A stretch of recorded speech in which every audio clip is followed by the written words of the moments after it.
Bonjour à tous et bienvenue dans ce nouvel épisode où on va disséquer nos comportements les plus irrationnels.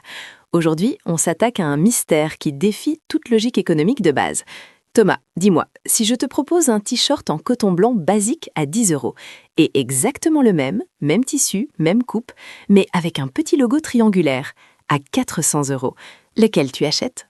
Bonjour Sarah. Alors, si je suis un homo economicus rationnel, je prends celui à 10 €. Mais si je suis un être humain normal vivant en société au XXIe siècle, il y a de fortes chances que je désire secrètement celui à 400 €. Et c'est là tout le paradoxe.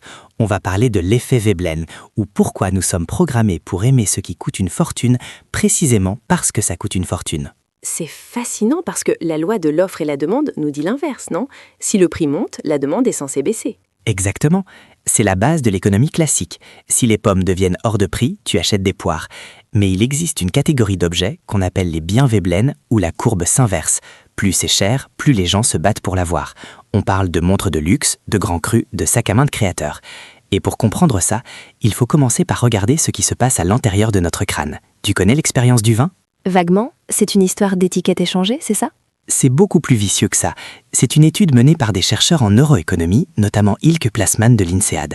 Ils ont mis des gens dans une machine IRM, un scanner cérébral, et ils leur ont fait déguster du vin à travers un tube en plastique pendant qu'ils étaient allongés. Le cadre de rêve pour une dégustation, on s'y croirait. N'est-ce pas ? On leur fait goûter un premier vin, on leur dit qu'il coûte 5 € la bouteille. Ensuite, on leur fait goûter un autre vin et on leur annonce un prix de 50 €. Et enfin un troisième, à 10 ans, 90 €. Les participants doivent noter le goût. Sans surprise, ils trouvent le vin à 5 € acide, plat, quelconque. Par contre, le vin à 90 €, complexe, rond en bouche, délicieux. Jusque-là, c'est du classique. C'est l'effet placebo. Ils se persuadent que c'est bon parce qu'on leur a dit que c'était cher. C'est là que tu te trompes, et c'est là que ça devient effrayant. Le twist de l'expérience, c'est que c'était le même vin, exactement le même pinard dans tous les tubes. Mais le plus fou, c'est ce que l'IRM a réveillé. Quand les chercheurs ont regardé l'activité du cortex orbitofrontal médian, la zone du cerveau associée au plaisir sensoriel et à la récompense, ils ont vu quelque chose d'incroyable. Cette zone s'activait beaucoup plus intensément quand le sujet croyait boire le vin cher. Attends, tu es en train de me dire qu'il ne faisait pas semblant ? Il ressentait physiquement plus de plaisir ? Précisément. Le prix ne change pas seulement ta perception intellectuelle du produit, il modifie l'expérience sensorielle réelle. Le marketing hack ta biologie. Quand tu vois 500 €, ton cerveau prépare tes papilles à recevoir de la qualité. Et du coup, tu crées cette qualité de toute pièce dans ton ressenti. Le prix fait partie du goût.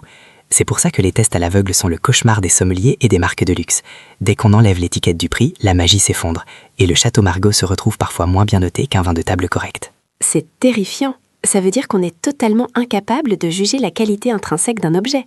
Mais Thomas, ça ne peut pas être juste une histoire de cerveau qui bug. Il y a une dimension sociale énorme derrière tout ça. Pourquoi on a besoin de montrer qu'on a payé cher ? Ah, là on rentre dans le cœur du sujet, la sociologie pure et dure. Thorstein Veblen, c'est un économiste et sociologue américain de la fin du 19e siècle.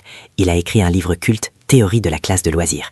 Il a observé les nouveaux riches de son époque et il a compris que nous ne sommes au fond que des singes très sophistiqués. Des singes avec des cartes de crédit platine. Voilà. Pour Veblen, la consommation a deux fonctions. La première, c'est l'utilité. Je bois de l'eau parce que j'ai soif. La deuxième, et c'est la plus puissante, c'est le signal. C'est la consommation ostentatoire. Dans la nature, regarde le paon. La queue du paon, c'est une aberration biologique. C'est lourd, c'est encombrant, ça l'empêche de voler correctement et c'est super visible pour les prédateurs. En toute logique darwinienne, le paon aurait dû disparaître. C'est vrai que c'est pas pratique pour fuir un tigre. Mais c'est justement ça le message. Le paon dit aux femelles « Regardez, j'ai des gènes tellement exceptionnels, je suis en si bonne santé que je peux me permettre de gaspiller de l'énergie à traîner ce truc inutile et dangereux et je suis toujours vivant. » C'est ce qu'on appelle la théorie du handicap en biologie. Donc, si je te suis bien, acheter une Ferrari qui consomme 20 litres au 100 et qui ne peut pas rouler à plus de 130 km/h sur autoroute, c'est comme la queue du paon. C'est exactement ça. C'est un message coûteux. Si tu achètes une montre à 10 €, elle donne l'heure. Si tu achètes une Rolex à 15 000 €, elle donne l'heure moins précisément qu'une montre à quartz, mais elle dit au monde « J'ai tellement de ressources excédentaires que je peux me permettre de jeter 14 990 € par la fenêtre pour un objet fonctionnellement équivalent. » C'est la preuve ultime de puissance sociale. Le gaspillage est le marqueur du statut. Si c'est utile, ce n'est pas du luxe. Pour que ce soit du vrai statut, il faut que ce soit, d'une certaine manière, du gâchis. C'est d'un cynisme absolu. Mais ça explique pourquoi les marques de luxe ne font jamais de soldes. Si elles baissent le prix, elles cassent ce signal de gaspillage validé. Tu as tout compris. Et c'est là qu'on arrive aux stratégies marketing qui sont parfois moralement douteuses. Tu te souviens du scandale Burberry il y a quelques années ? Oui, ils avaient brûlé leurs invendus, c'est ça ? Ils avaient détruit pour plus de 30 millions d'euros de vêtements et de parfums invendus. Ils les ont littéralement réduits en cendres plutôt que de les vendre moins cher ou de les donner. Pourquoi? Parce que si ton trench coat Burberry se retrouve sur le dos de n'importe qui, ou s'il est vendu à moins 50% dans une solderie, l'effet Veblen disparaît. La rareté maintient le mythe. La rareté artificielle, oui. Regarde Hermès avec ses fake Birkin. Tu ne peux pas simplement entrer dans un magasin et en acheter un, même si tu as l'argent. Il faut être sur liste d'attente, il faut avoir un historique d'achat. Ils te font supplier pour avoir le droit de leur donner 10 000 euros. C'est du génie psychologique. En rendant l'objet difficile à acquérir, ils augmentent la valeur perçue. Si tout le monde peut l'avoir, personne n'en veut. C'est le principe du club privé. On veut rentrer uniquement parce que la porte est fermée. Mais Thomas, c'est une course sans fin. Parce que si les classes moyennes commencent à acheter du luxe accessible, les ultra-riches doivent trouver autre chose pour se distinguer, non? C'est le tapis roulant hédonique. Dès qu'une marque se démocratise un peu, l'élite la fuit. Regarde ce qui est arrivé à la marque Pierre Cardin. Dans les années 60, c'était le summum du chic.